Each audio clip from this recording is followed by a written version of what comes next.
ke hadapan Syawal. Orang selalu kata Syawal adalah hari yang paling menggembirakan.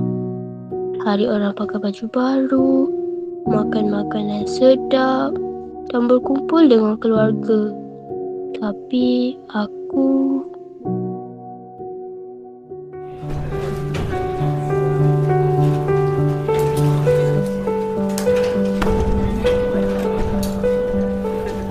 Weh, baju raya kau warna apa tahun ni? Keluarga aku tema warna teal blue.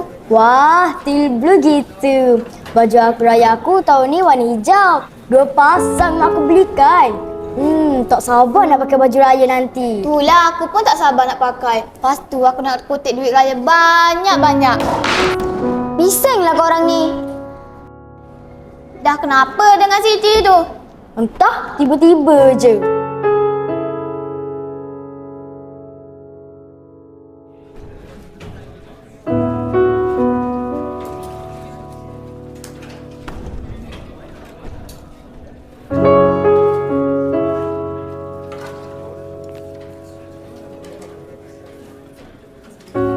Aku dengar dia orang cerita pasal baju raya. Keluarga aku bukan orang senang. Mungkin kami tak ada baju raya baru. Kadang-kadang aku rasa Syawal macam tak ada makna untuk aku.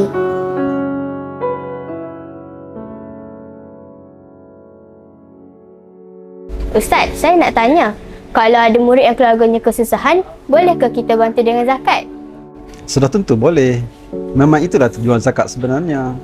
Ia memberi bantuan kepada mereka yang dalam kesusahan. Dan mereka yang miskin itu termasuk daripada asnaf zakat sebenarnya.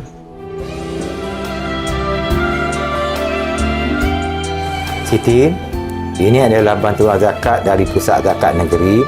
Jadi awak sekeluarga bolehlah gunakan duit ini untuk persiapan menyambut Hari Raya. Terima kasih, Cikgu.